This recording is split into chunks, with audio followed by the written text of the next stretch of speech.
Okay, well, thank you all for coming today. And thank you to all of those attending virtually and here in person. Move it down. It says don't touch the speaker. Is that okay? Okay. So thank you all for coming today, and those of you in person and those attending virtually. My name's Mona Danda, and I am Harish Sood's niece from Edmonton. Um, sorry. On behalf of the family, I'd like to welcome Panditji Vankat from the Hindu Society of Manitoba. He's going to start with the chant of the Gayatri Mantra, which is Harish's favorite prayer, and also explain the last rites and rituals he will be conducting in the Hindu tradition.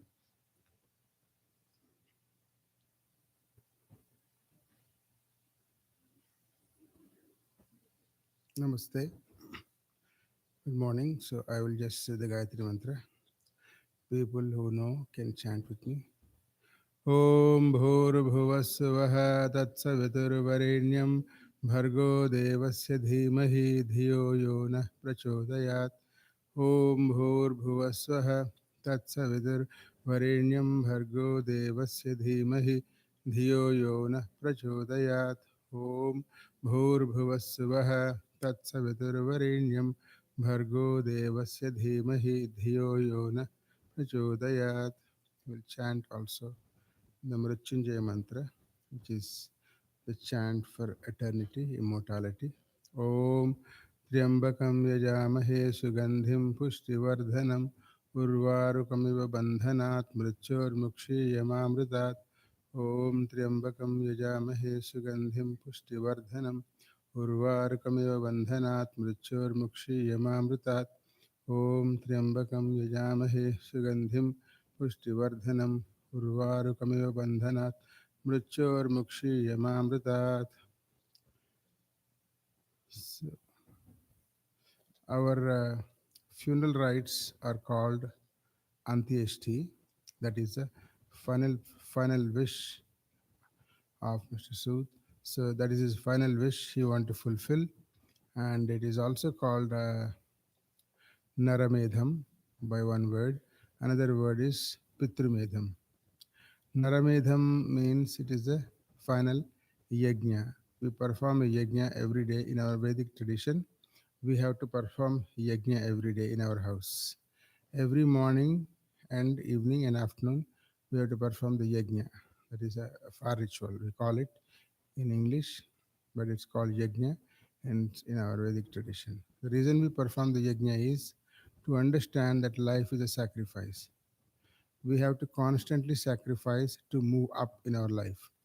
We sacrifice our childhood, boyhood, and youth to become a matured person, and from there again we sacrifice to attain enlightenment or next higher birth. In this way, we are constantly sacrificing one thing or other to move forward. Just when you put your one foot forward, we sacrifice the previous step of ours. Similarly, we eat the food, we sacrifice. We breathe in, we sacrifice immediately. Whatever we take in, we have to give out immediately. In this way, without sacrifice, there is nothing possible. And that is the reason sacrifice is a very important aspect of human life or movement in life. So sacrifice is only achieved by giving up something older, and that is attained by the principle of fire. We have the fire, which fire is a cause of all sacrifice. How does that work? You put fire in a gas. The gas in the car is put in fire in a car engine, and it burns down, and then it becomes movement. So the car is moving. It's called the conversion of chemical energy into mechanical energy. It's moving the car forward. In this way, the gas is sacrificed. Similarly, you put the food in your body, it's sacrificed to become your blood and tissues. And then it becomes your cells, and then again there is a metabolic activity in your body, which again burns down the cells to produce your energy. In this way, again your body is also sacrificing a lot of things. We're constantly moving forward by this fire principle. Therefore, fire is everywhere in our universe. Therefore, fire is considered to be the highest divine force that makes life possible. By sacrifice, change occurs, and we have past, present, future. And that happens, we have movement of time. When you experience time, you experience life. Therefore, life itself is represented by sacrifice and change, and that is all initiated by fire. So to understand this, we always did the fire ritual in our house 3 times. It's called Trikalagni. 3 times you have to do the fire ritual. And this, so every ritual in Hinduism is always done with the help of a fire ritual.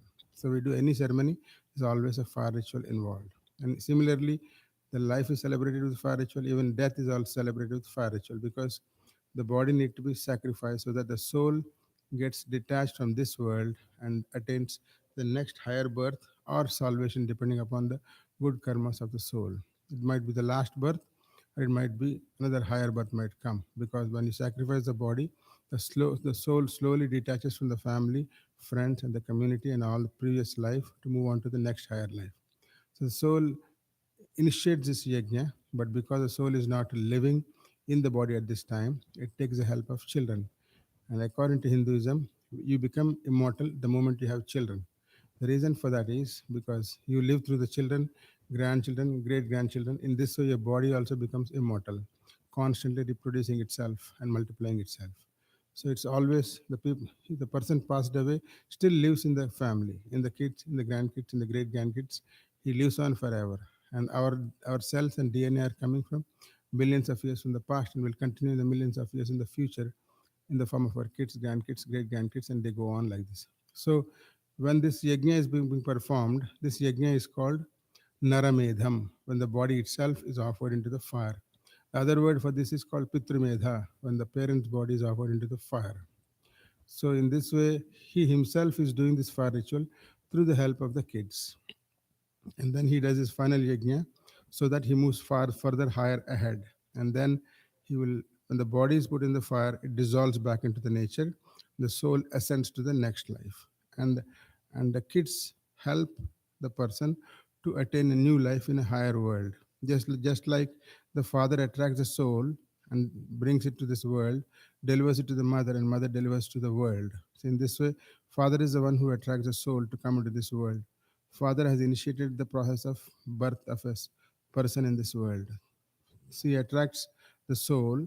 The soul enters the food the father likes, and when the father eats the food, the soul enters the father's body, then it enters the mother's body, then it enters into the world. In this way, father and mother are cause of the birth of us. So therefore, we as kids have the responsibility towards the parents to provide another new birth for the parents or father. In this way, this fire ritual, this final rites or naramedham helps him to get a new life with the help of the family. That's the reason we do this sacred ritual as a way of thankfulness, as a way of providing an opportunity for him to attain new life. Thank you.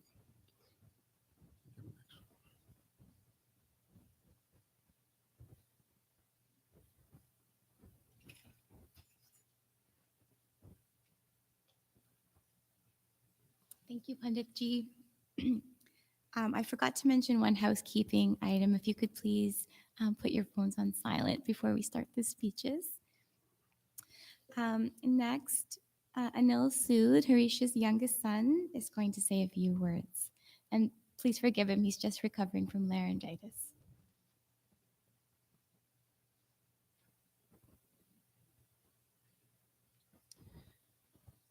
A few weeks before Dad passed on, he had stated to me that we should rejoice in the fact that he had successfully navigated all the challenges thrown in front of him throughout his life and made it to his 90th birthday. We should cherish all of the memories of a life well lived and not dwell upon the fact that his life was coming to an end from his terminal condition. With that in mind, I thought I would share some of my recollections of Dad from many decades ago. Dad, Mom, and my brother Arun had left India in the early 1960s and had briefly made a new home in Churchill, Manitoba, a land dotted with roaming polar bears, blanketed in snow most of the year, and enveloped with bone-chilling cold. It was an extreme shock to the system, both culturally and environmentally, living on the other side of the planet from his birthplace. I remember Dad saying that after his first year teaching full-time in Canada, he was ready to pack up and head back home. But he persevered, learning to adapt and eventually embrace what the land of opportunity had to offer. Eventually, he settled in Ethelbert, which would go on to become the perfect place to raise a young family and form the bulk of his teaching career. One of Dad's passions was gardening when he wasn't teaching. In fact, he would spend all of his summer holidays toiling under the sun, working the land, with the huge garden that we had in Ethelbert. I remember as a child starting at the beginning of each week, helping Dad to pull the weeds, watering the tomatoes, and dusting the potatoes. In fact, the garden was so huge that by the time we got to the last patch of weeds by the end of the week, we'd have to start all over again. For Dad, it was a labor of love and something that he would carry on throughout his life. I still have visions of Dad sitting down for supper after working all day in the garden, the setting sun streaming through the veranda, and Dad tuning in to listen to CBC's As It Happens, his favorite news show to keep abreast of world events and something that he could never miss. You might never have guessed, but he was a huge wrestling fan back in the day. Despite being such a pacifist who had never hurt a fly, he took great delight in watching the Rock'em, Knock'em, and Sock'em antics of the WWF wrestling stars like Mad Dog Vachon, Roddy Piper, Killer Kowalski, and Andre the Giant. Dad would jump out of his chair when his favorite star was taking a licking and cheer with passion and fury depending who was winning. The dichotomy between his general demeanor and his wrestling excitement has always baffled me. I remember Dad always used to be a fast walker, watching him take long, confident strides, carrying his briefcase off to work every morning. A friend had reflected that Dad was the fastest walker that he'd ever known. In fact, as children, we used to joke that Dad was secretly training to race in the Hindi 500. When we were growing up, Dad would dutifully drive myself and my siblings to Dauphin every single Saturday to participate in piano, voice, dance, and swimming lessons, sacrificing his personal time for his family. At the end of a long day of lessons, before heading back home, he would often treat us to takeout from Kentucky Fried Chicken in Dauphin, which for us was a real treat back then and a reflection of his love for his children. I'd love to share a little anecdote about a brush with the law from my early teenage years. One summer I had gone to visit my cousin Siddharth in Greensboro, North Carolina, who happened to be a techie.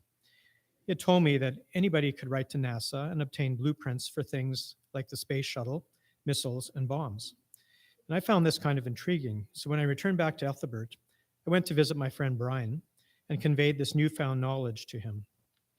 For the record, Brian and I were best friends, and we were the science geeks in class, and thought it would be really cool if I could obtain similar type plans from the Canadian government. Being the naive teenager that I was, I penned a letter to the field office of the National Research Council's rocket launching facility in Churchill and popped it in the mailbox requesting plans for how they build their rockets.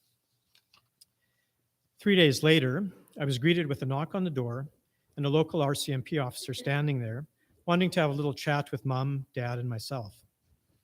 As we all sat down at the kitchen table, I was terrified what Dad was going to say. As the Indo-Canadian comedian Russell Peters would say, "You're going to get a hurtin'," came to my mind. Luckily, Dad remained perfectly calm, cool, and collected, and never said a single word to me. Although I'm pretty sure he secretly wondered, what kind of child are we raising, Davy? He's only a teenager and he's already getting into trouble. Fast forward a few decades, and Dad continued to enjoy gardening into his late 80s until health issues made it difficult for him to continue. Toward his final few years, his favorite pastime was sitting down in the sunroom overlooking the lake in the backyard, opening the morning newspaper, and promptly falling asleep to an afternoon of bliss.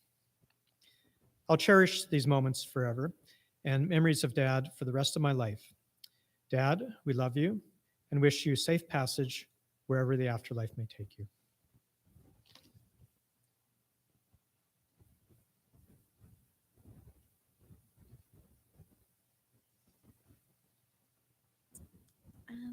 Next, Audrey Semenuk is Harish's former student from Ethelbert, and she's going to share a few words about her time as a student.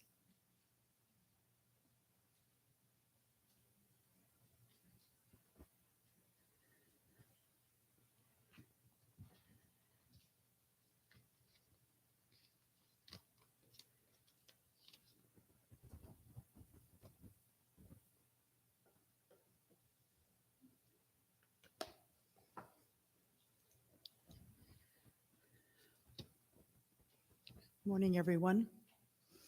At this time, I want to say thank you to Mrs. Sood, Davy, Anil, and Geeta for this honor. My name is Audrey Semyuk. I was a high school student for 3 years, taking my grade 10, 11, and 12 education in Ethelbert School, where Mr. Sood taught. In fact, Mr. Sood taught all of my brothers and sisters and I, a total of 7. I would ask that each of you imagine, if you can, where the world is today and what it would have been like in the community that I am to describe in the late 1960s to early 1990s, where Harish and his family resided. The family, as you can imagine, in a small community,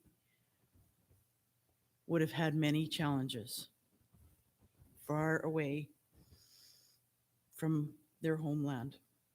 The village of Ethelbert is located in the central area of Manitoba on the east side of the Duck Mountains along number 10 highway, approximately 5 hours northwest of Winnipeg, far from this metropolis. Residents of the area are primarily of Ukrainian or Polish descent, with agriculture at the forefront of family livelihood, all from different social, cultural, and economic background. Students were bused to Ethelbert School from a 25 to 30-mile radius of the village. In the 23 years Mr. Sood taught at the school, he would have been a teacher to a very large number of students from various families. I'm sure you can all imagine. The school was not like those of a large town, or certainly nothing like a school in a city like Winnipeg. Many of these communities relied on volunteers in the community, people trying to forge their way, and did not have some of the opportunities that the larger centers had because of population density, perhaps, or of course, primarily funding. Opportunities could be limited. But Mr. Sood, being the man that he was, took his duty, his responsibility as an educator, as a teacher, very, very seriously. And he was extremely good at it. I was reflecting with the family when I visited with them early this week in their beautiful home. Thank you.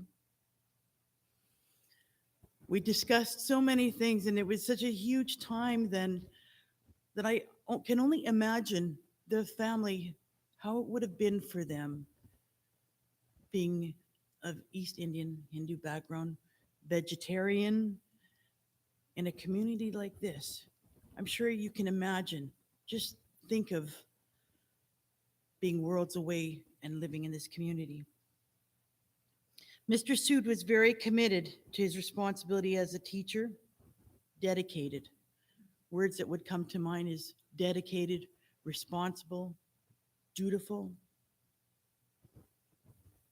perseverant, kind, understanding, and patience. Oh my goodness, his patience.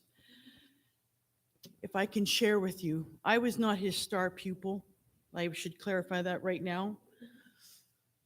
He had many, and there are many successful students that came from that school. The challenges that Mr. Sood and his family faced, but I will speak to what he faced as a teacher.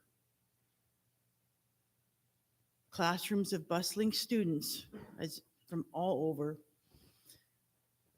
The antics of some of the students, of course, being pranksters, jokers, and yes, he had his share of ill-behaved students.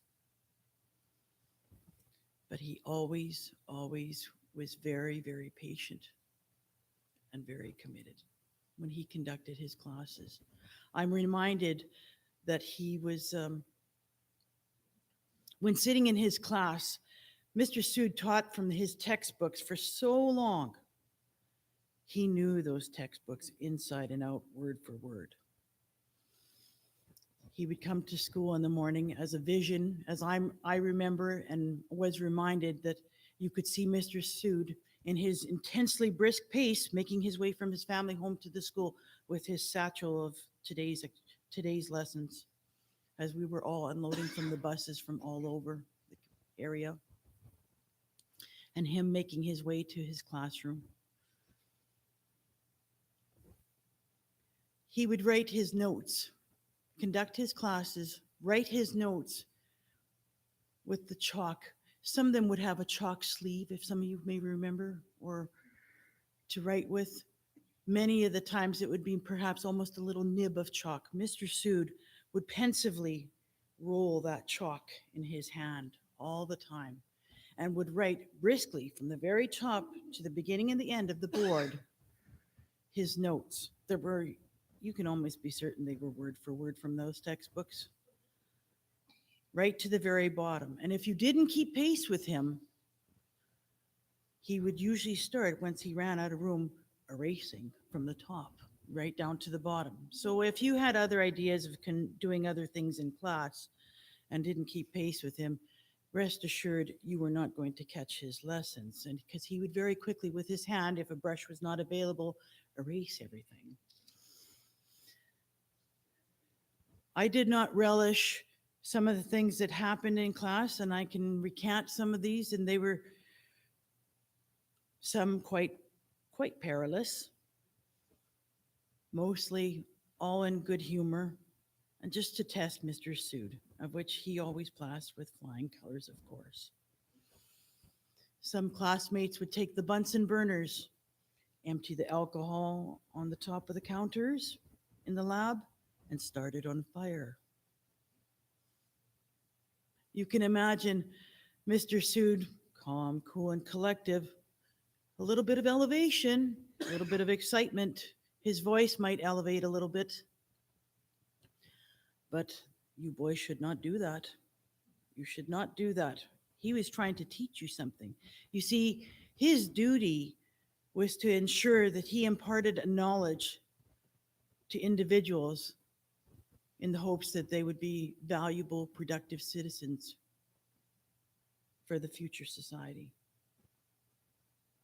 He was committed to that. But he had students like this, or pulling a few specimens from the jars from biology, of which I wasn't particularly fond of. Anything that might end up, as well as fire on the lab tables, sliding across the countertops as well with our textbooks. But Mr. Sood always remained very, very calm and collected and poignant in ensuring that he was delivering a quality education where it was opportunity might have been limited due to funding in that school, and the curriculum would have been somewhat limited. But he made sure that it was always meaningful and that you always took something away and that you could understand. I was reminded by a former student that Mr. Sood always made sure that you could understand in a way that you can relate to and put into practice.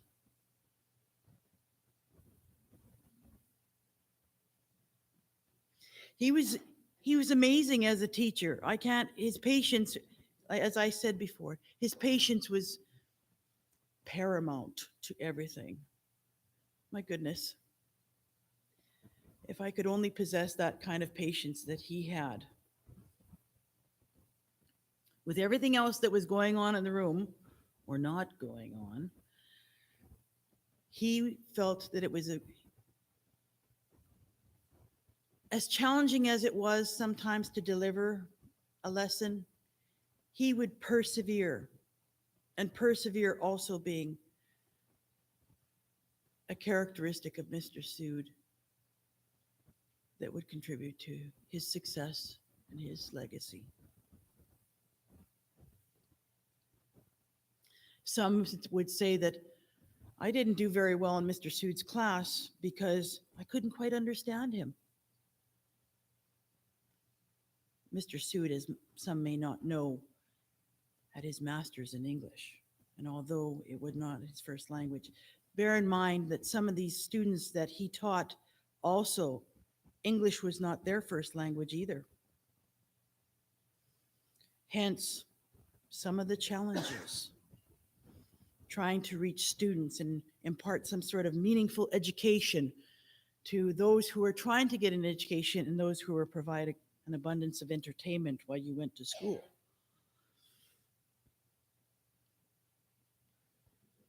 It was challenging, I have no doubt for him.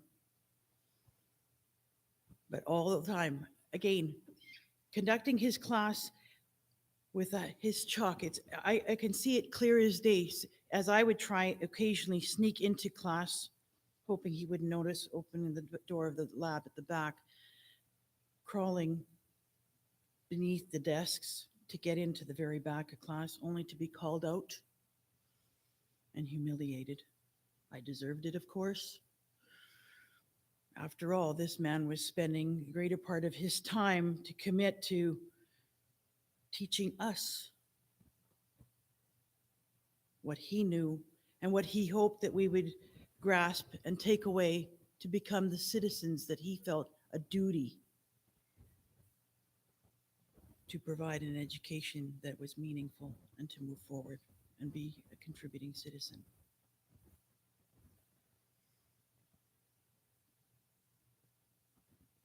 Mr. Sood would spend, as I know, and many know, and Mrs. Sood had recanted that to me, that Mr. Sood himself would spend hours before class in preparation of his lessons. That's dedication. Well, I could barely get my homework done, let alone teach a class and spend hours before that time. To ensure that the knowledge he presented was accurate and complete. He was only too happy that if you actually were curious enough to ask him questions, he was happy to repeat himself and to explain it in more detail or in a different way that you might be able to understand. He recognized that.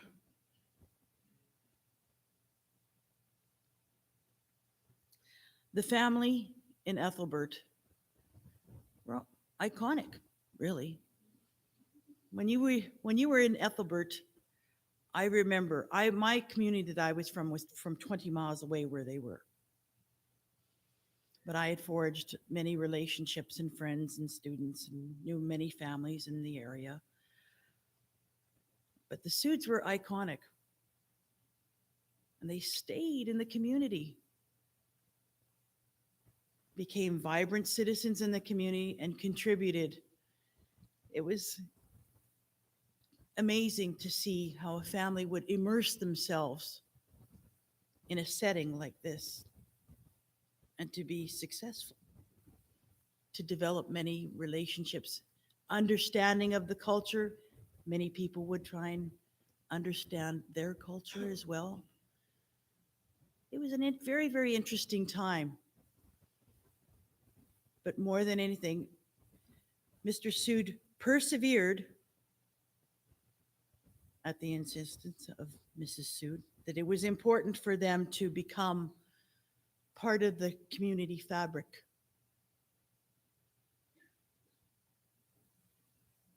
I'm sure at some point you would have received your honorary Ukrainian status. Being a part of the celebrations in the community, enjoying the food that came with that as is paramount. And Mr. Sood, as I'm told, and I never knew this, even undertook the task of creating Ukrainian painted Easter eggs, which is a very intricate art form. He undertook that. He did that. I was amazed. I didn't realize that. As he also taught art. Yeah, everybody knew the Soods and loved them.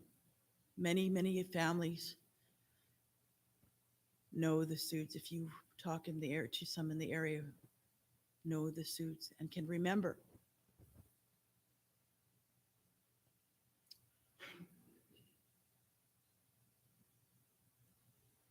language. I just want to say that, as you can imagine, a community like this and a family as the Suds coming together to creating a successful life in a community existence and life in a community. But they did it. Everybody knew them. I also knew their son, Arun. I went to school with him. Geeta and Anil. I know your father is tremendously proud of you. I know that. He was then, and I know he is now. He loved his family immensely. He liked the simple things, things that weren't complicated, but very purposeful. That was important. Making it count, that it was meaningful. Nothing too much. Didn't have time for that. There were more important things to do. Mr. Sood was an amazing teacher. Perhaps at the time we didn't know it, but shortly after I graduated from high school, I realized what it must have been like for the Sood family and Mr. Sood as a teacher, and the challenges that he faced with us as students. Goodness only knows. The things I often wondered what kind of stories he took home to his family about these students.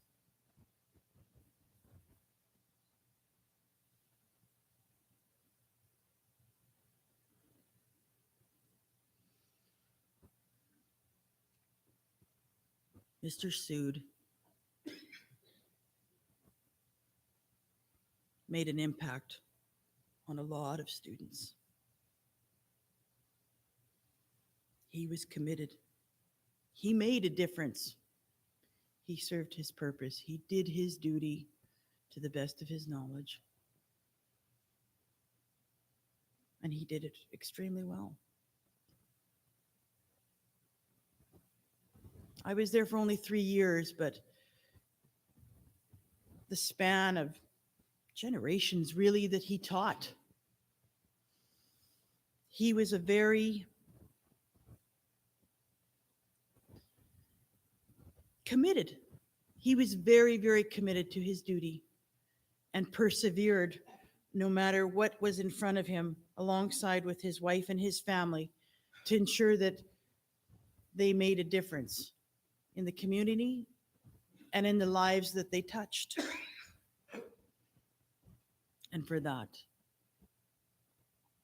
I say thank you.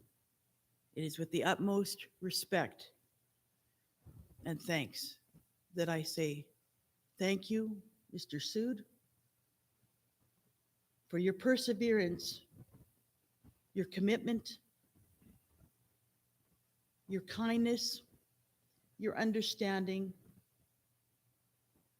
and your patience. Your duty here is done.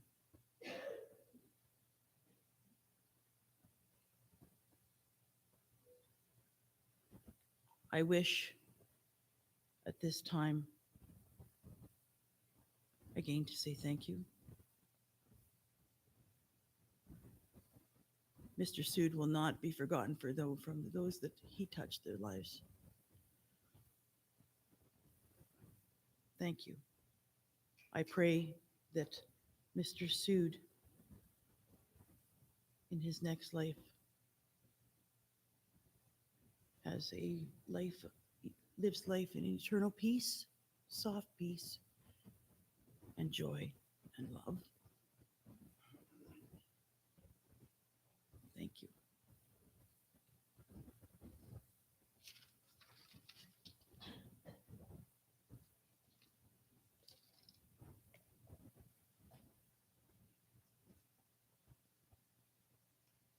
Thank you, Audrey, for painting that beautiful picture. We'd like to invite Mr. Ganpat Loda, who's a close family friend of the Suits, to say a few words.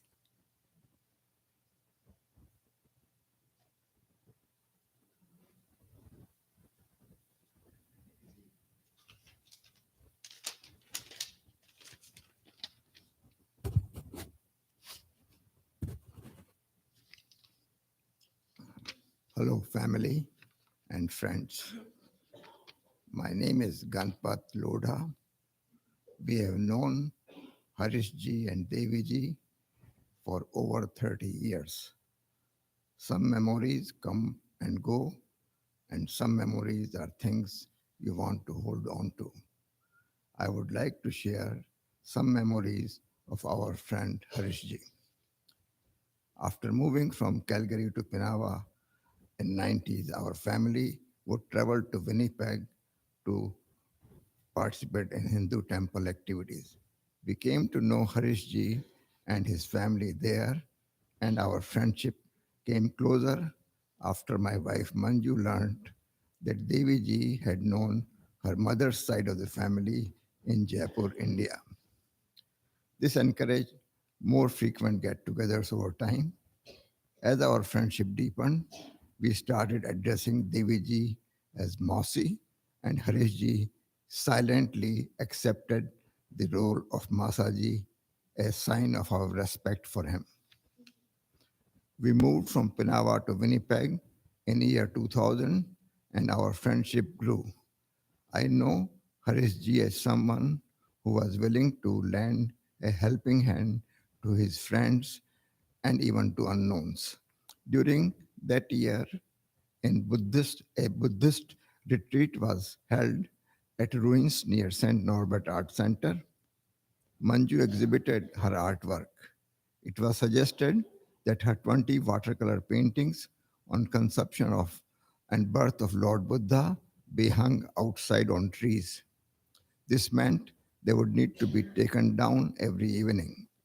I was not available to do that for the entire week due to my job at Penawa. When Harish ji learned of this dilemma, he generously offered to help with this task of hanging the paintings on trees in the morning and taking them down in the evening for the entire week. Given their interest in spirituality, Harish ji and Devi ji also participated in the retreat for all 7 days. This was a heart moving support by him for us, and we have always appreciated his help like this in initial process of our settling in Winnipeg.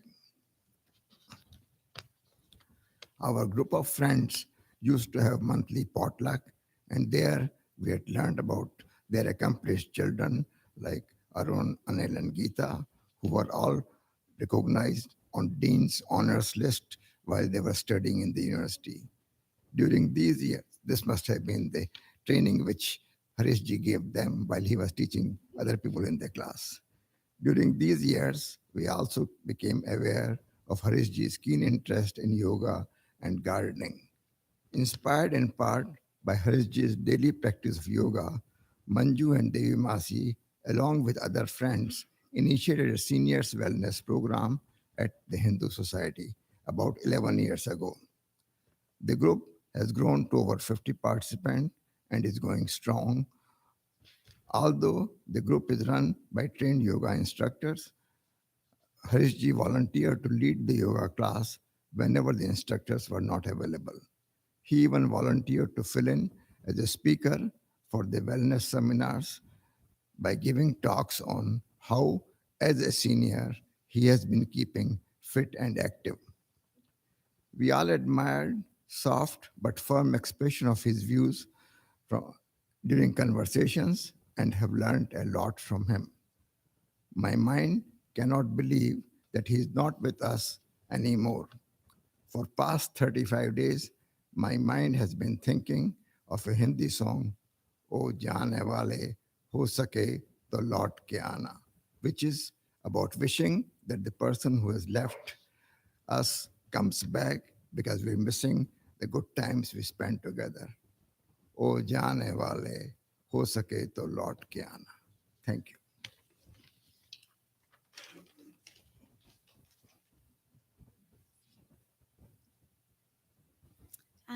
Next, we'll have Anoki Sood, Itkin Sood, Harish's granddaughter.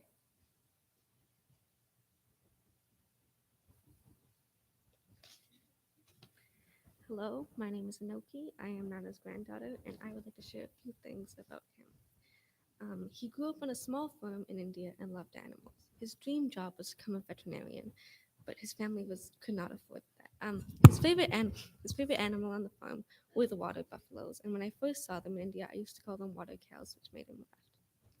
He always took very good care of them, washing them each day before he milked them. And he always had a great respect for animals and was always impressed by how much the water buffaloes provided to people, pulling a plow in the field.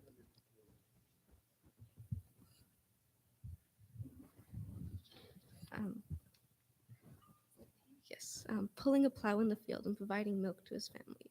He was vegetarian, as he didn't believe in killing any living beings. So if there was a bug in the house, he would always try to carry it outside rather than squish it. Another thing Nana enjoyed was watching CNN. He always liked keeping up with the current events. But when we were together, he also enjoyed watching Planet Earth and Mr. Bean. I remember how Nana would laugh so much watching it that he had tears in his eyes. You may also know that Nana loved to eat good food. Even if Nani was sometimes worried he was eating too much, he would always eat them. He loved rotis, Indian sweets of all kinds, and mangoes, especially mangoes. If I was coming to visit, he would buy boxes of mangoes for us and we would sit and eat as many as we could. Thank you.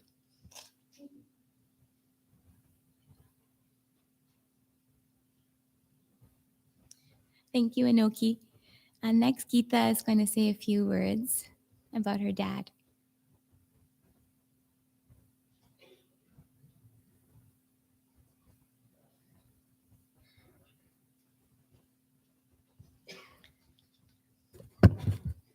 Thank you. Can everyone hear me? Okay. I think of my dad's life, his 90 years in this world, in three very different chapters. And you've heard about, I think, some of these chapters, bits of stories from his life in the various chapters already. His first chapter began in India. As you may have seen on the video, his home in Rajpura was a humble, simple household. When we visited, I remember the family getting water from a well, sleeping on woven rope beds, carrying ice from the store to keep their food chilled, and getting milk from their beloved water buffalo. By the time he was a young teen, he had experienced a lot of upheaval. He lost his father when he was just 4 or 5 years old. And then, during the violence of India's partition, his family lost their land and their business. And he told us often that he almost lost his life in the course of partition. But throughout this part of his life, and then the rest of his life, his mother, my dadi, who I only met a handful of times, remained his touchstone. His life became smoother and his confidence grew when he began working in Moga. He was a well-liked educator and he remained lifelong friends with some of the students he taught. He subsequently married an outward-looking, ambitious young woman named Devi and had my brother Arun. My mom's eldest sister, Santosh, was already in Winnipeg, and she could see that this young family might have a good life in Canada, so she sponsored them to come here. My dad, so tied to his life in rural Punjab and rarely having set foot outside of the region, was ambivalent and torn about leaving India for this unknown land. This was the time before the internet, so their knowledge of Canada was very limited. When his relatives gathered to bid them farewell at the airport, and with just hours before the flight, he said he was unsure of whether to go, packing and unpacking at the airport. He began the second chapter of his life when he arrived in Canada in 1965 and took the first of many flights back and forth to India. As you've already heard, his first years in Manitoba were not easy for him. As a visible minority, a Hindu, a vegetarian with an accent, although he had perfect written English, navigating the winters here without a car and moving from job to job. He talked about how he would walk home after taking the bus after a day of teaching and cry, wondering, had he made the right decision to come to what was this frozen land? As the family grew to include Anil and I, and he settled into his groove as a teacher in Ethelbert, he and our family flourished. As you've already heard from Audrey, his experience was different than that of many South Asian immigrants, as Ethelbert was a small Ukrainian village, and the closest Indian face was over 30 miles away. I've often thought that in many ways he was a much better immigrant than I would be if someone dropped me into a small place so different in climate, ethnic makeup, and cultural norms than where I had grown up. Back in the 60s and 70s, news from the family in India traveled across an ocean by blue airmail letters that took months to arrive. Phone calls to India were so costly that they could only call and have a very scratchy call every few months. Spices were mailed by his father-in-law by ship. And later, spices were sent by bus from the stores here to Ethelbert. But he gamely ate endless grilled cheese sandwiches and salads when his friends in Ethelbert were wondering what to feed a vegetarian.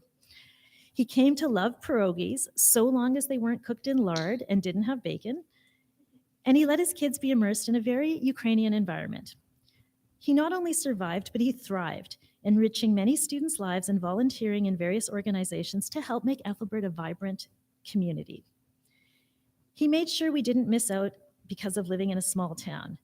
Despite being quite a nervous driver, probably many of you have heard or maybe experienced his near-death moments in the car that he liked to recount.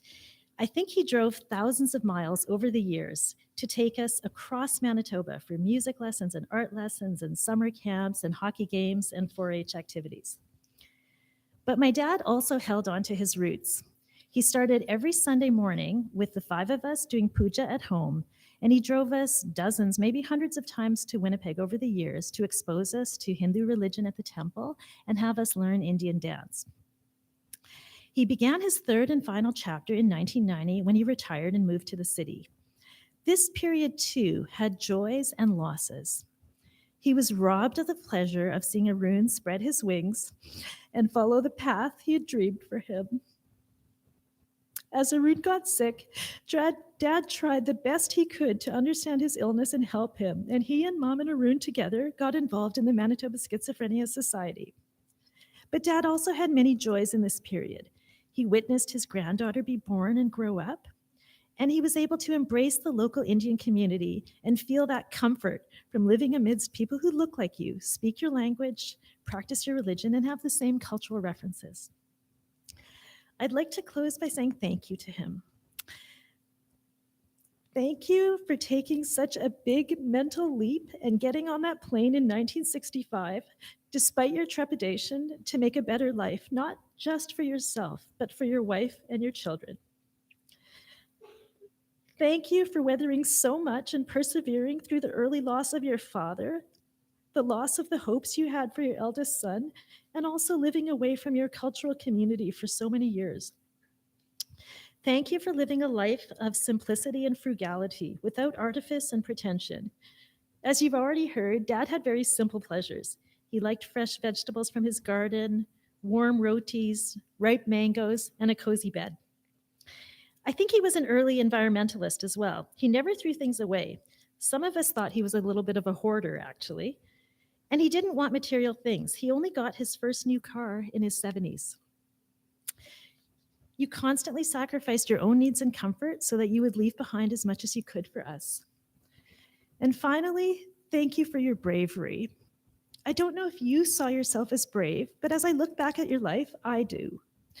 As I watched him face the spread of his cancer and the knowledge that his life in this form was coming into an end soon, I was struck by how clearly he faced this. And you left us with a final act of bravery, strongly encouraging Mom to have her surgery in late October, knowing that you may very well pass away before she was able to return home from the hospital. You told us you would try to hang on, and you did. You waited to see her one last time after her surgery before you took your last breath. So thank you, Dad, for giving us this life.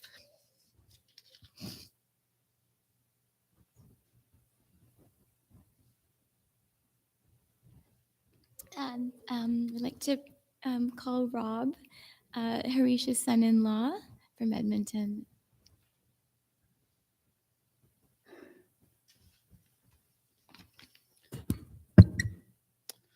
To Harish, driver of big cars, patron of donuts, devotee of your prayers and your morning horoscope, and once upon a time, your fast walks. As you knew your life was coming to an end, you gave us the complicated privilege of learning from you, still a kind of teacher, building us on the fly a lesson plan, a lifetime in the making. And what you teach us is that you are someone who knows where you came from, that you are situated in and from a very particular place, that you are proud of that place. And as the end nears, you're thinking again and again about the story you want to tell about it. Where you came from is, in the first instance, the land, the fields, the farm where you were born in India, a place that was part of your fabric. Your life ends, however, in a much different landscape. A landscape of flat land, a sprawling prairie city, a little lake, and a path, all a long world away from where you were born. In these last days, in this cold city, you returned as close as ever in memory and inclination and imagination to the land that gave you your beginning, um, to the animals that, like you, fed from the land, and you are feeding from that land still as you face the end. But this place you came from, as we've heard, was a source of both immense pride and pain, the source of enormous comfort, but also personal dislocation. The land you came from took your father before you knew him, and a bit later pushed against you with a partition that was British in origin, but for you, felt very deeply and very personally. Your life would come to have many partitions, ever more complicated separations from the place you came from, and still you clung to it. But your story of where you came from was never a single story, but a multiple one, a story with layers and complexity. And over the last years of your life, you tried to give some texture to these layers about the crossings and motion that made up your sense of place. In these last years, you pasted photos in albums, you cut clippings, and found the material remainders of a life, editorials and newsletters, portraits and postcards, letters and awards, and photos marked with your penciled annotations, names and places, family holidays, dates and times, the basic details of a road trip across the flat prairie west, and the images of a family in disjointed leaps as marked in the photos that you took and cataloged. And in putting these sediments together over these last year or two, you seem to me to become something of an archaeologist of your own life, assembling the many layers from which your life was made. And these layers include, of course, not just India, which allowed you to grow and study and become a teacher, but the bigger world you came to inhabit, even if you didn't know that world until you got there. Immigration confronted you with places you had to make sense of before you had any semblance of them. Churchill and the ice, Winnipeg more than once, Pilot Mound, and of course, Ethelbert. As much as your life was marked by the immense distance you traveled from India, in Ethelbert, it came to be marked by a more confined sense of place, especially the recurring and familiar distance from Ethelbert to Dauphin, a stretch of 38 miles that figures in your mind and in your stories as much as any distance traveled in your long life. A road that you covered endlessly and forever, a distance conquered, although not without incident, almost every week. A distance covered that was both mundane and monumental, traveling to and from a birth, cresting snowstorms and accidents and thunder. But as your sense of place became more complex, you kept India at its very center. After you retired, you went back in person to the land that you came from many times, many final times, an attempt at completing your life where it began. And this completion continued in your last days, talking much about your mother and the fields and the simple life you lived when you were young. Your movement through places comes from a life shaped by questions which are, to me, daunting in scope and weight. How many of us could travel the distances that you have, could build and rebuild the sense of place that you and your family have? How many of us could move so far away from home and still somehow take it with us? And although these movements were not easy for you, you passed through them even when they bruised. So who then might be better than you, better equipped than you, immigrant and placemaker, to maneuver through the end of a life that's always been in motion?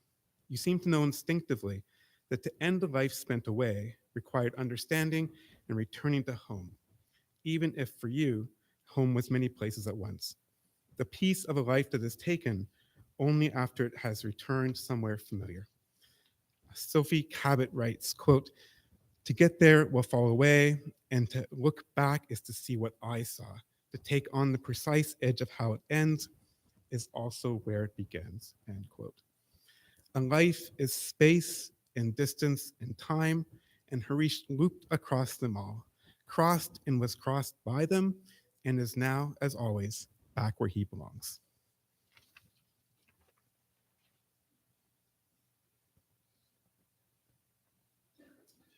Thank you, Rob. um, now my uncle and Harish's brother-in-law, Mahendra Berry, from Modesto, California, is going to sing some bhajans to pay tribute to Harish.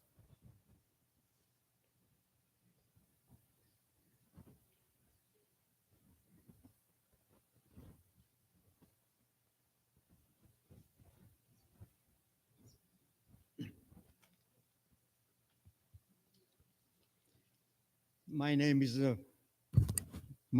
Mahendra Berry. I am the youngest brother-in-law of Harish ji, and we have had many get-togethers and enjoyed and cherished the memories. I will like to say that before I start my bhajan, O divine merciful God, it is my humble prayer to you to accept my kind and loving brother-in-law in your refuge. This bhajan is in Hindi, and the bhajan contains all the wishes which Harish ji wanted to be fulfilled, and I think he mostly fulfilled.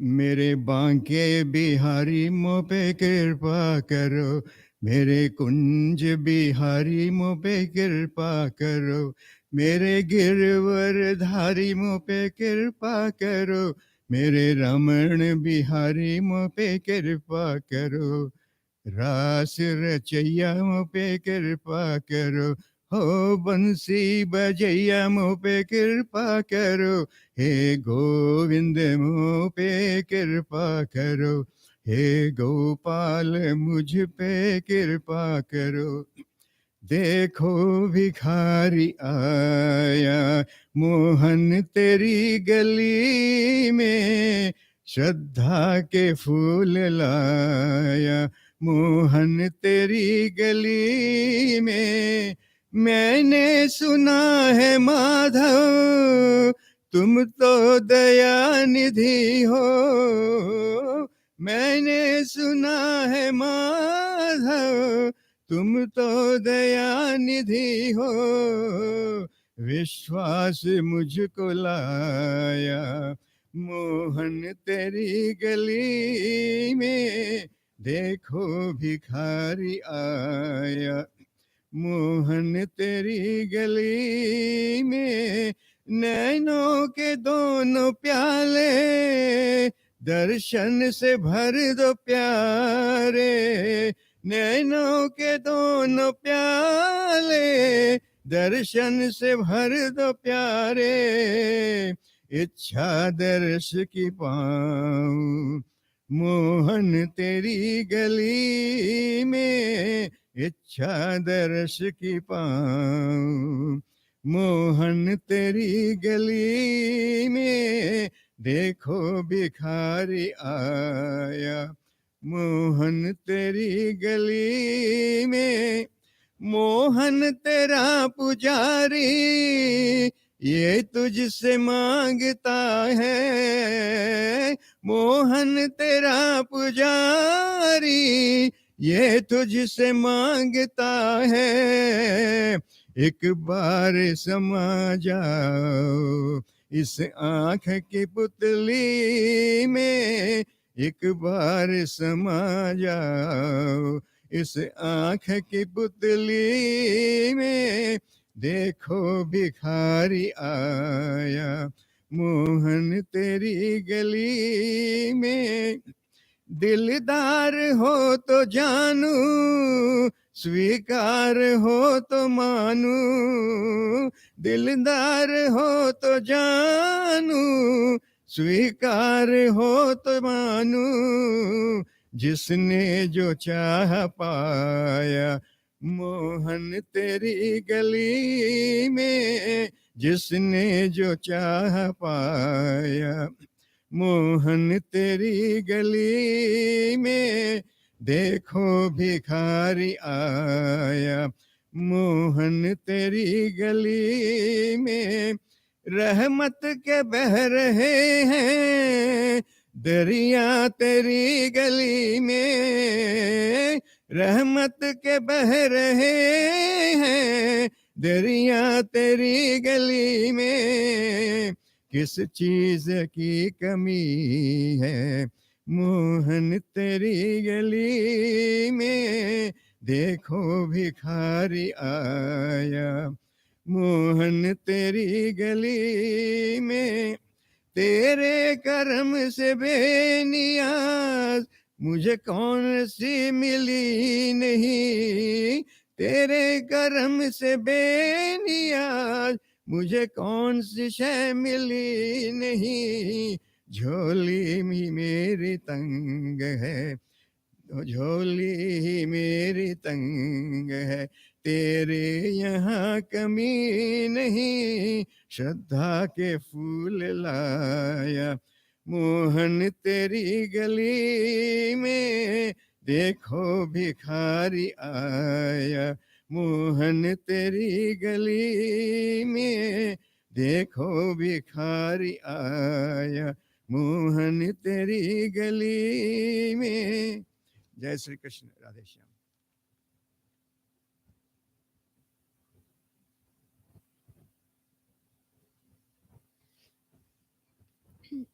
Now there will be a shawl offering from the family, and followed by the Hindu Senior Society.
Okay. Okay, so thank you all so much for being here in person, and to the listeners attending virtually. The family would like to invite you to pay respects to Harish with a floral offering at the front of the room. Once the guests have exited the room, the Panditji will conduct the last rites only in the presence of the immediate family. So thank you all for coming and being here to celebrate Harish's life.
भूर्भुवस्वः तत्सवितुर्वरेण्यं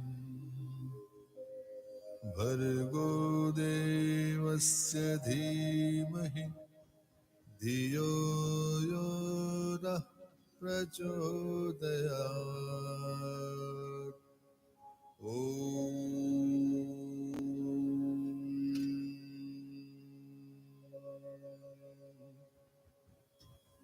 ॐ भूर्भुवस्वः तत्सवितुर्वरेण्यं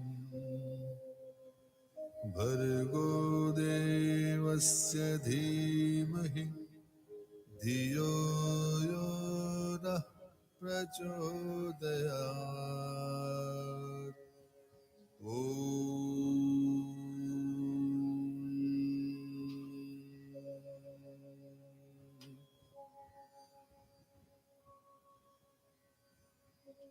ॐ भूर्भुवस्वः तत्सवितुर्वरेण्यं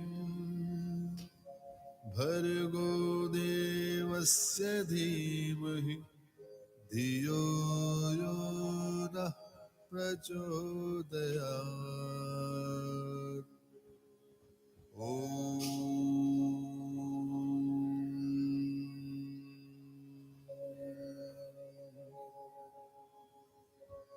ॐ भूर्भुवस्वः तत्सवितुर्वरेण्यं भर्गो देवस्य धीमहि धियो यो नः प्रचोदयात्।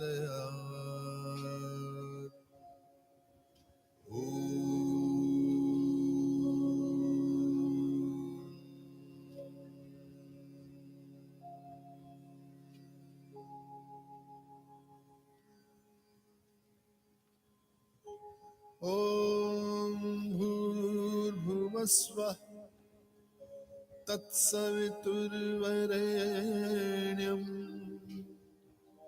भर्गो देवस्य धीमहि धियो यो नः प्रचोदयात्।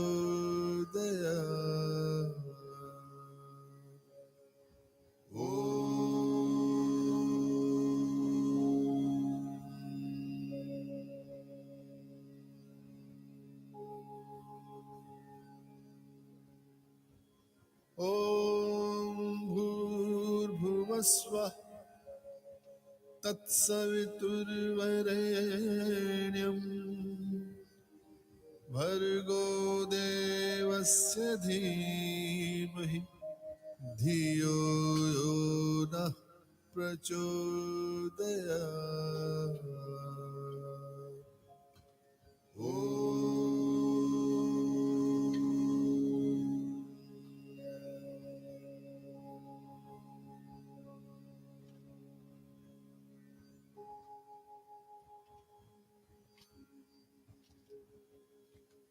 ॐ भूर्भुवस्वः तत्सवितुर्वरेण्यं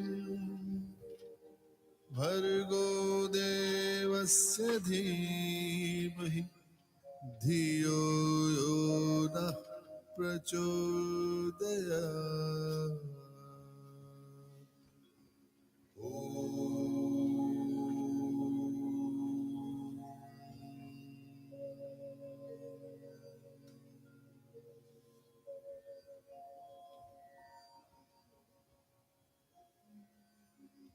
ॐ भूर्भुवस्वः तत्सवितुर्वरेण्यं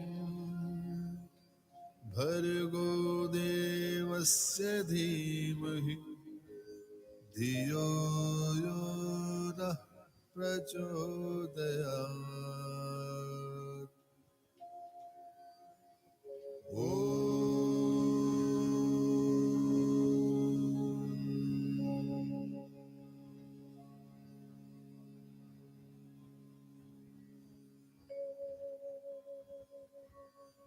ॐ भूर्भुवस्वः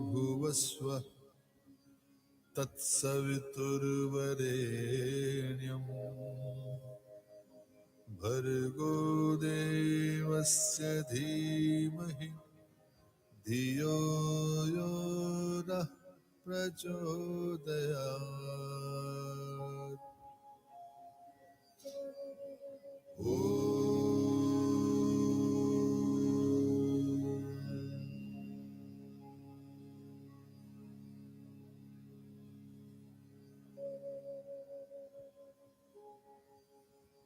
ॐ भूर्भुवस्वः तत्सवितुर्वरेण्यं भर्गो देवस्य धीमहि धियो यो नः प्रचोदयात्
ॐ भूर्भुवस्वः तत्सवितुर्वरेण्यं भर्गो देवस्य धीमहि धियो यो नः प्रचोदयात्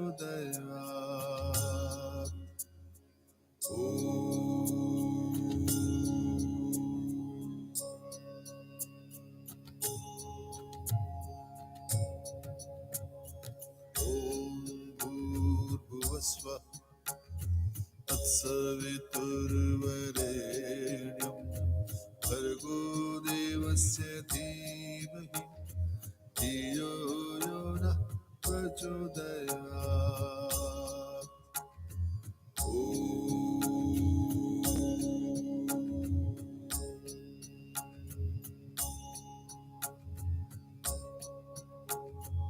ॐ भूर्भुवस्वः तत्सवितुर्वरेण्यं भर्गो देवस्य धीमहि धियो यो नः प्रचोदयात्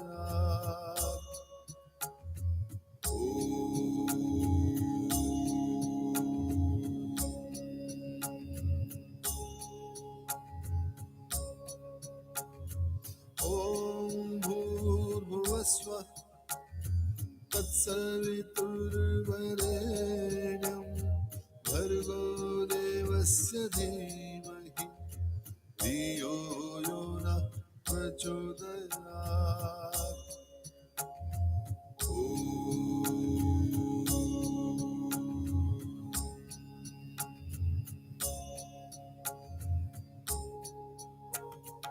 ॐ भूर्भुवस्वः तत्सवितुर्वरेण्यं भर्गो देवस्य धीमहि धियो यो नः प्रचोदयात्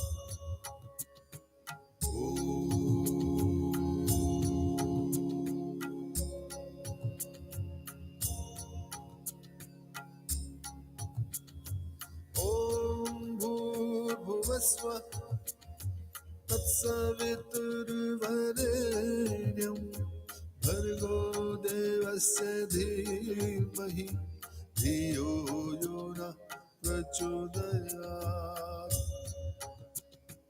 ॐ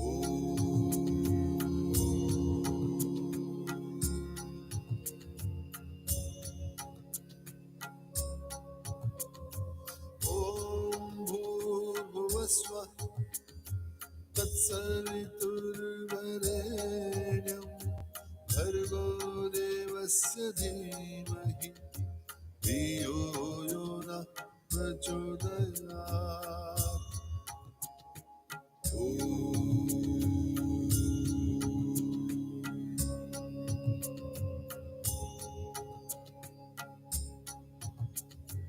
ॐ भूर्भुवस्व तत्सवितुर्वरेण्यं भर्गो देवस्य धीमहि धियो यो नः प्रचोदयात् ॐ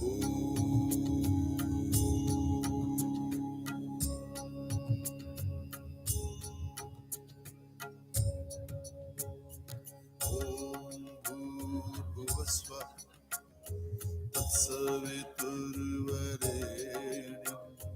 भर्गो देवस्य धीमहि धियो यो नः प्रचोदयात् ॐ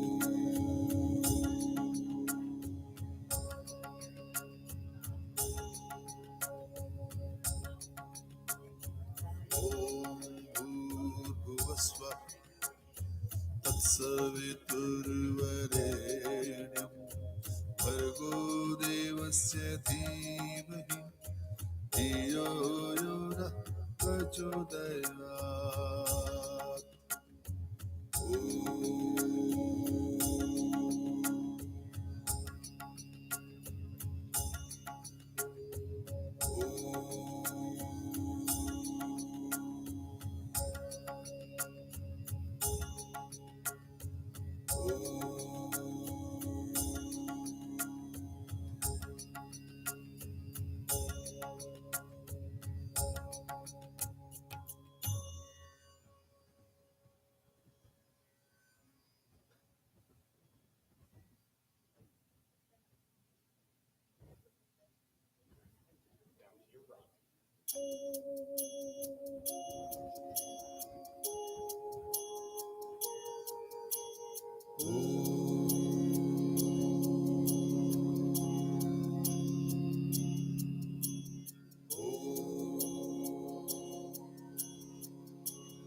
तत्सवितुर्वरेण्यं भर्गो देवस्य धीमहि धियो यो नः प्रचोदयात्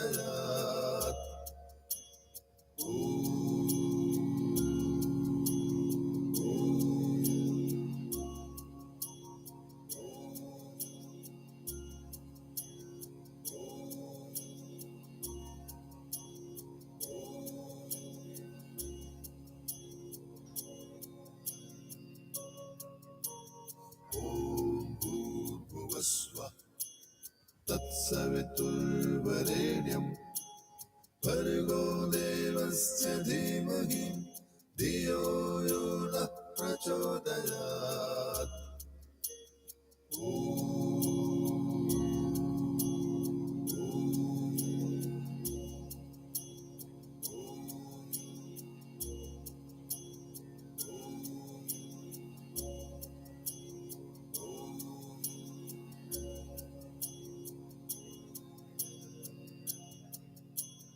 ॐ भूर्भुवस्व तत्सवितुर्वरेण्यं भर्गो देवस्य धीमहि धियो यो नः प्रचोदयात्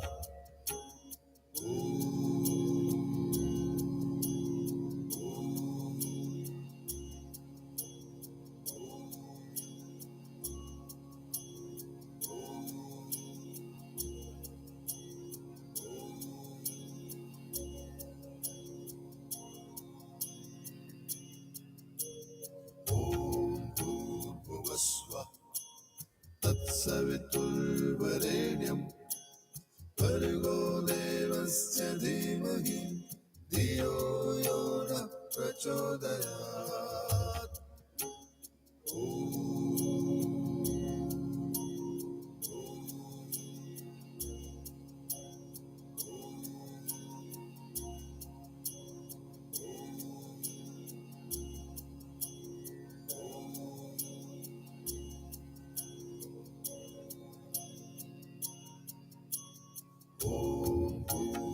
भूर्भुवस्वः तत्सवितुर्वरेण्यं भर्गो देवस्य धीमहि धियो यो नः प्रचोदयात्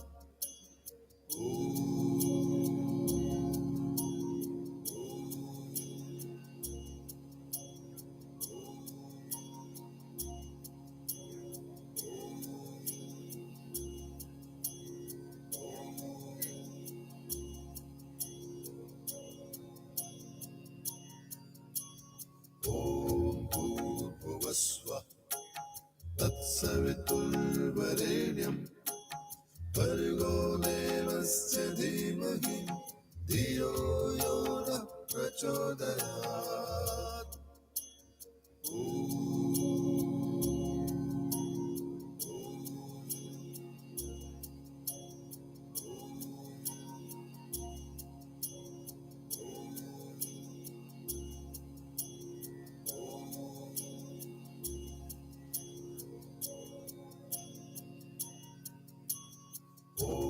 भूर्भुवस्वः तत्सवितुर्वरेण्यं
can stand here. I'll just do chanting.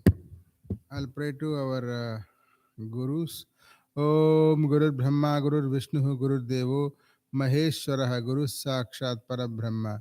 Tasmai Sri Gurave Namaha. We'll pray to Lord Ganesha to remove any obstacles. Shuklam Baradharam Vishnum Sasivarnam Chaturbhujam Prasanna Vadanam Dhyaye Sarva Vighnopashante. We'll pray to Lord Vishnu. Om Mangalam Bhagavan Vishnu Mangalam Garuda Dvajaha Mangalam Pundari Kaksha Mangalayatano Harihi. Now we'll tell both of your names. Evam Guna Viteshana Visishtayam Supatidav Sriman. Tell your name, sir. Your name?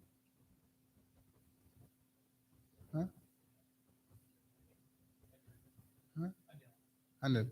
Anil Namadheyasya, you know any Gotra by any chance?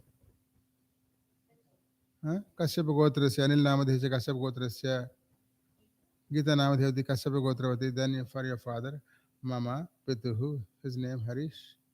Harishud Namadhitya Kashyapa Gotrasya Antyeshti Aham Karma Karishi. You are doing the final rites for your father for his evolution to new life. So offer those flowers on his heart. Take some flowers again and we pray to all the gods and divine energies to bring blessing to this funeral rites. Om Shantakaram Bhujagasayanam Padmanabham Suresam Viswadharam Gaganathadratam Meghavarnam Subhangam Lakshmi Kantam Kamalanayanam Yogi Rujjanagamyam Vande Vishnum Bhava Bhayaharam Sarvalokaikanadam. Offer the flowers. So we will chant few verses from the this Arya Samaj cremation mantras.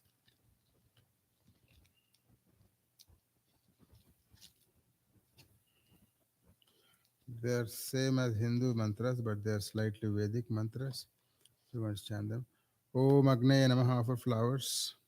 Flowers. Om Lokaya Namaha. Om Anumataye Namaha. And okay. Om Swargalokaya Namaha. Flowers again. Om Suryam Chakshusha Gacha Vatamatmana. Divam Chagacha Pridhivim Cha Dharmabhi. Apova Gacha Edi Tatrade Hita. Ushadeshi Pradishta Sari Rahi. Offer the flowers. This one says, "O great soul, go to the sun through your eyes, go to the air through your life force, go to the space or come back to earth, or go to water and plants if your actions take you there. You can take as many rebirths according to your actions, and you will go different places according to your choices." Om Yechat Pururta Tata Ruta Jata Rutha Vradaha Rishim Sapaswato Yama Tapojam Apigachata Namaha. Of flowers.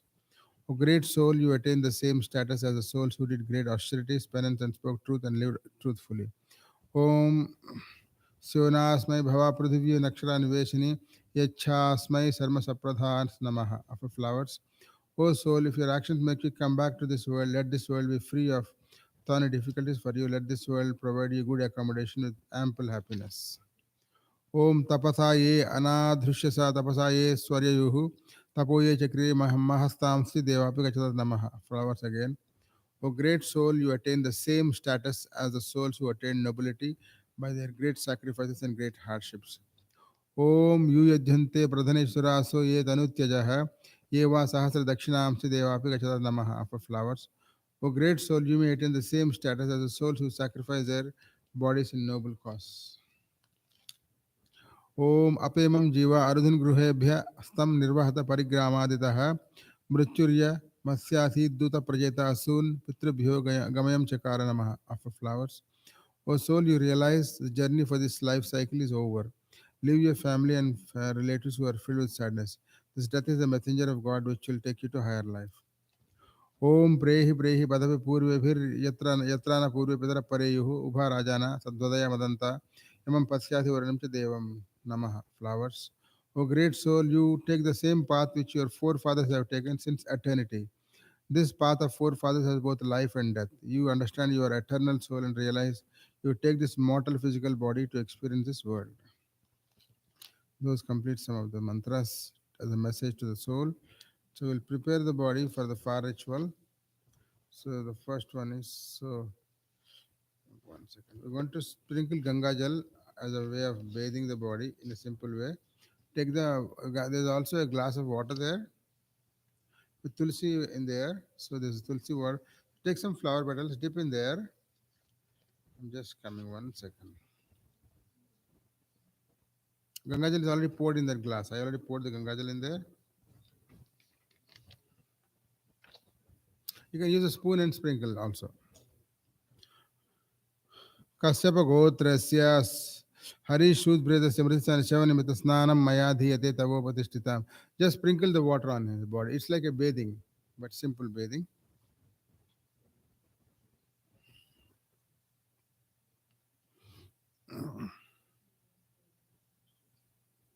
Very little bathing is good enough. And there is the sandalwood powder in a small container there. I'll show you where it is.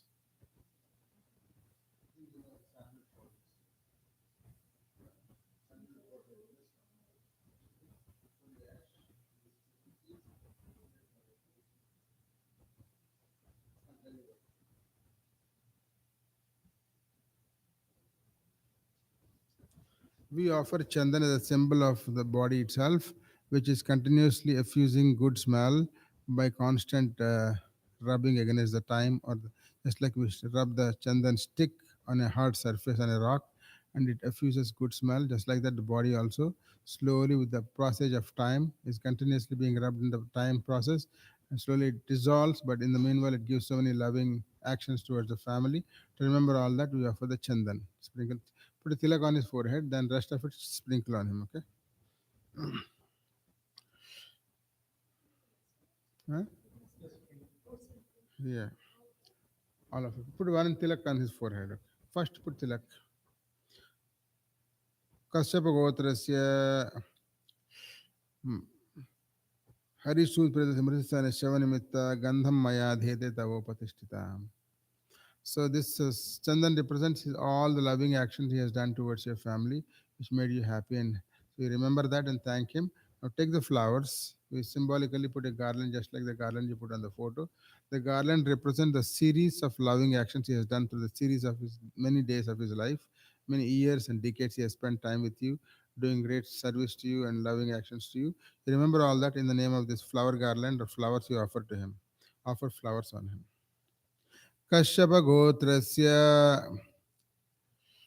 Harish सूदप्रेतस्य मृतस्थाने शवनिमित्त पुष्पमालां मया धीयते तवोपतिष्ठिताम्. Offer that one. Flowers. You offer the flower petals. And now we are going to offer him the ash, the holy ash. You can also put a little tilak. The holy ash for us represents the final state, resting place of everything, including this whole universe will ultimately become ash. But the ash represents the fulfillment of our desires and enjoyment and the happiness it brings in to us. So the white ash represents our happiness we achieve by every experience in this world. It's burnt in the furnace of this mind itself. So now sprinkle that on the whole of the body. It's representing that the dissolution of the entire universe and our life experience in happiness. ओम अग्निरिति भस्मं वायुरिति भस्मं जलमिति भस्मं व्योमेति भस्मं सर्वगम हवा इदं भस्मं मृतस्थाने में कश्यप गोत्रस्य हरिषु प्रदत्त मृतस्थाने शवनिमित्त भस्मं मया धीयते तव उपदिष्टम्. Did you sprinkle all of it? You can also sprinkle the kumkum too. There are two powders there. One is kumkum, other one is, what is it? You can sprinkle that one too. Both of them you can sprinkle. Kumkumam maya dhiyate tavopatishtitam.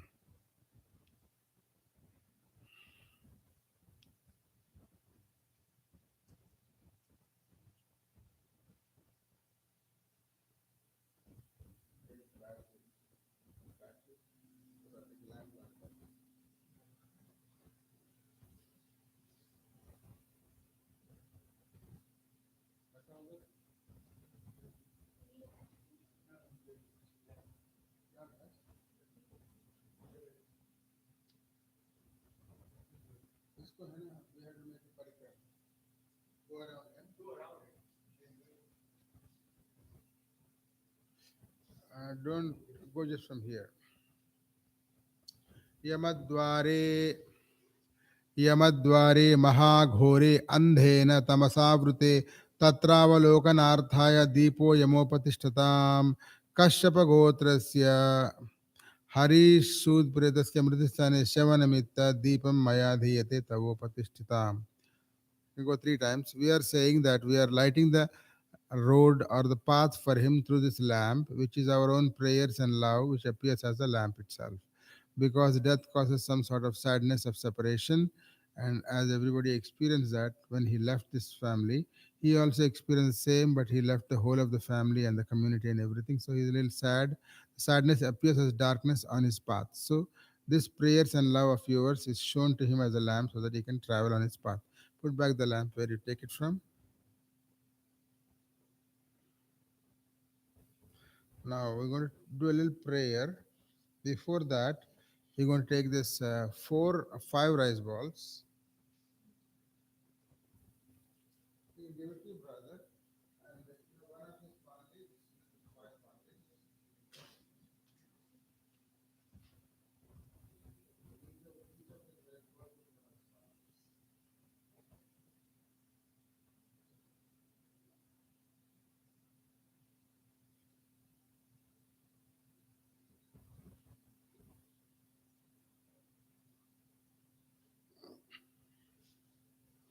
Most of these rituals are done in India long back, and of course, now we are not following many of them. One of them is to walk through the city to the end of the city to the funeral place, to the cremation ground, where they carried the body on their shoulders, indicating that they want to repay all his carrying of his kids throughout his life. So now they want to carry him one last time. So they carry on their shoulders. They stop four times, and because it's hard to carry so far, they stop four times, and at each time they stop, they throw the rice ball in four directions, indicating that his body is being now diffused back into the nature. We are not throwing any rice balls here because of what we are hearing, but you just take those rice balls and put in four corners of that casket with the pan leaf. Yeah.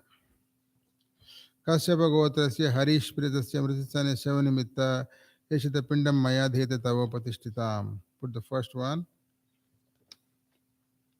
Now put the second one on the different corners. Kashyap गोत्रस्य Harish प्रेतस्य द्वारदेशे पान्धनिमित्ते पिण्डं मया दीत तव उपदिष्टताम्. Now two more corners. Kashyap गोत्रस्य Harish सूत प्रेतस्य चत्वारि केचन निमित्ते पिण्डं मया दीत तव उपदिष्टताम्. Third one now. Now the fourth one. Kashyapa Gotrasya Harish Sud Predasya Vishwanta Bhutanamna Nimitta Yeshate Pindam Maya Dhita Tavo Patishtita. The four stops. Yeah. Now, after the fourth stop, the fifth stop is going to be exactly at the cremation place. So this one indicates the five stops, indicate the five steps when his body is merging into the nature.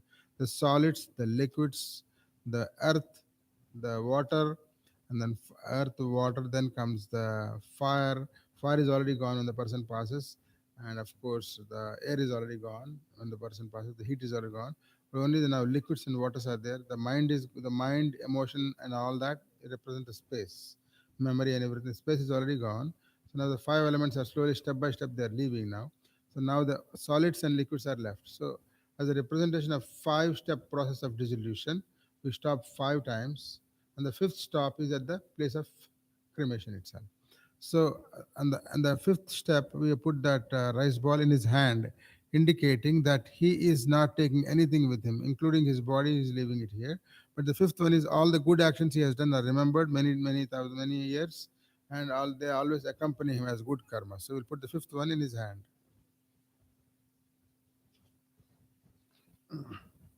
Kashyap गोत्रस्य हरिशूद्रस्यवहस्ते साधक निमित्ते एषित पिंडम मया धेते तव. Put that one there.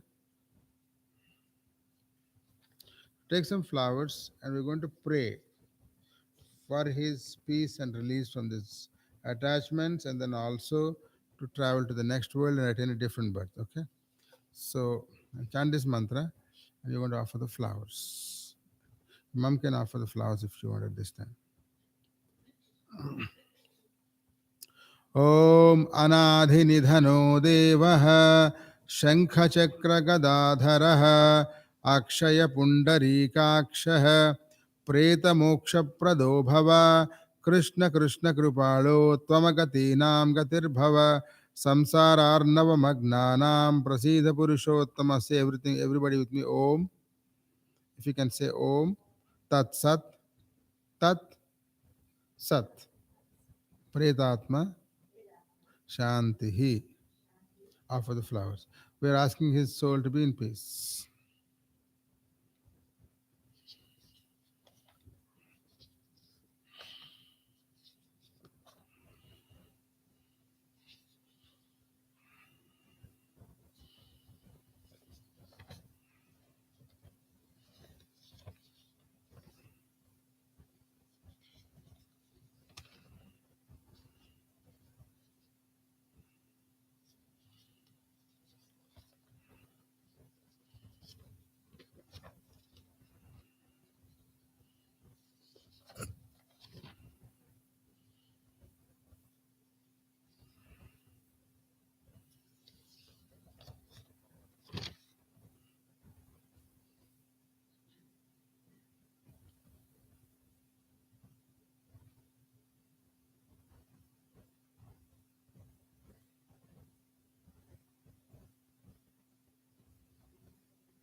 Do you want to tie some thread? Did she tie the thread?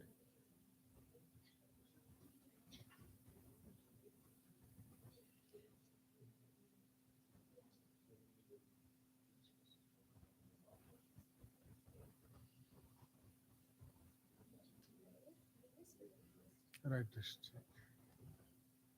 No, no, right I said. Yeah.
So every time I say Swaha, you offer something. So I'm just going to tell you what that. So in this, all this is all going to all this. Everything is going. You offer the last is where this one. So all this stuff will be stuff. I will middle of this is this one. Yeah. Rest of all of it. Really,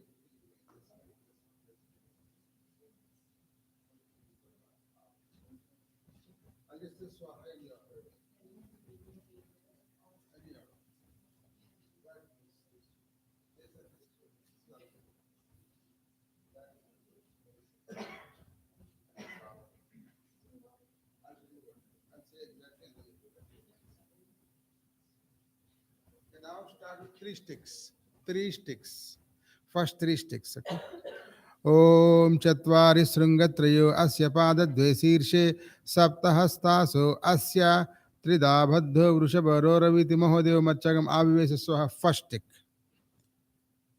Then second stick. Swaha, second stick.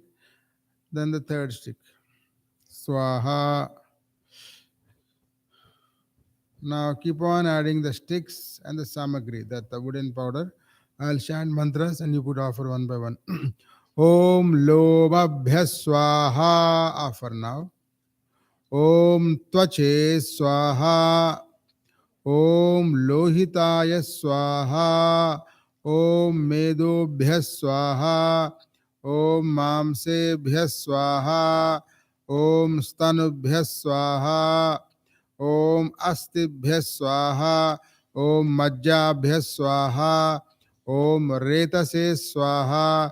Om Payave Swaha. Om Ayasaya Swaha.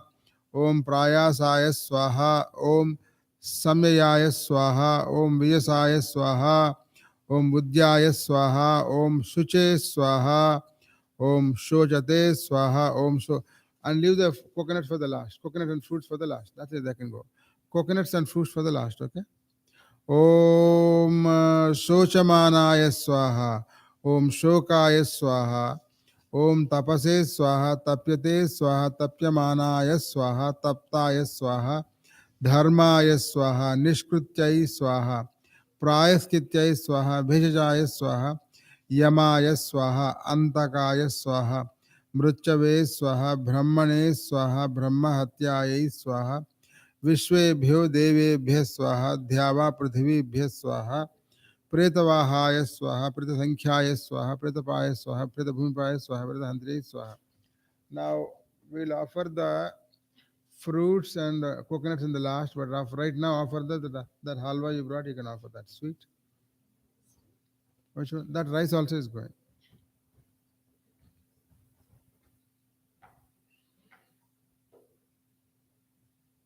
Sishta Krude Swaha. Offer all the halwa.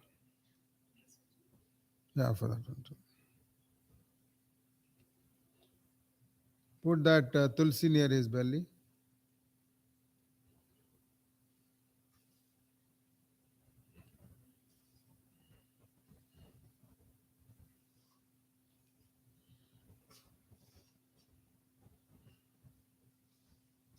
That one too, yeah.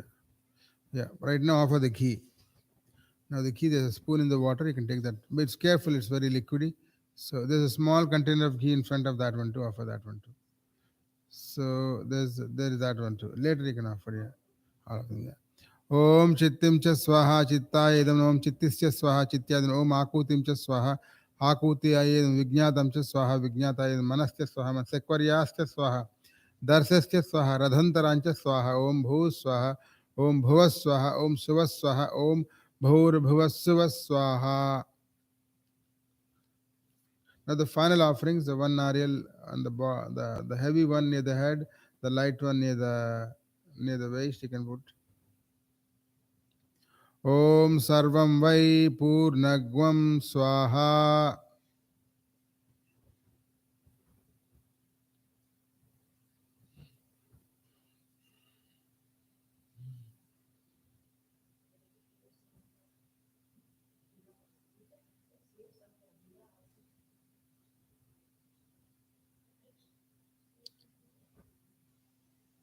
Say something. What she's saying? What she's saying? Diya? Which diya? We are not. There's only camphor lamping, so we don't have any diya.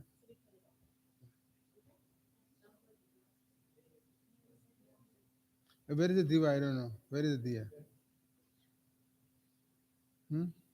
But we are not allowed to light here, right? But we don't need the diya anymore. It's over. The ritual is over now.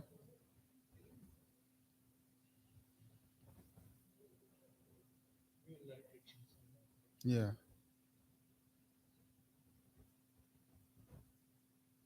And there's two nariyals, one on the top and the bottom. There's four fruits in the four corners you can offer. The fruits also you can offer. There's five, one near the hand, near the same like the rice balls you can offer for four corners. Om Sarvam Vai Purnagvam Swaha, Sarvam Vai Purnagvam Swaha, Sarvam Vai Purnagvam Swaha, Sarvam Vai Purnagvam Swaha.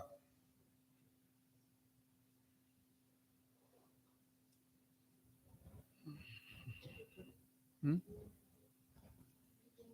Let's take some flowers and let's do a prayer.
So we are going to now take the body inside.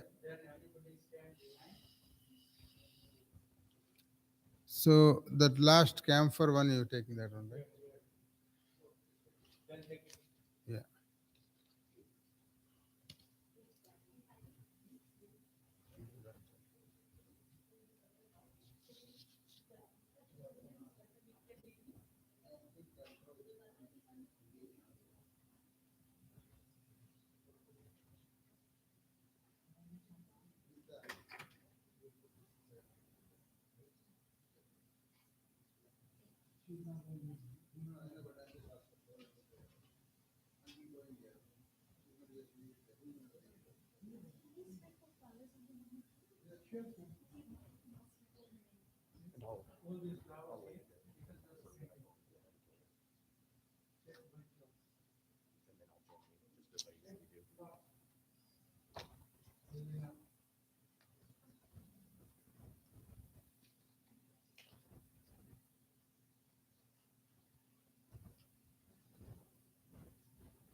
Please come behind because there's not much room.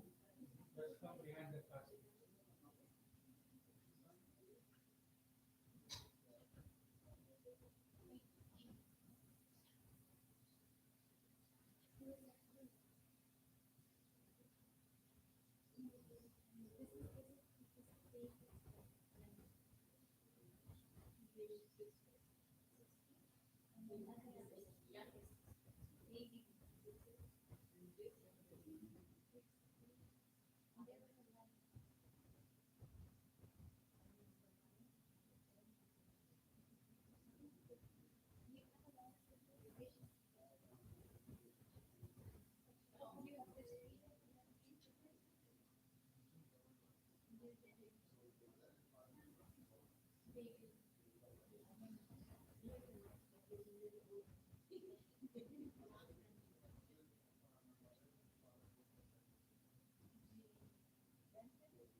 So as I said, everybody keep at the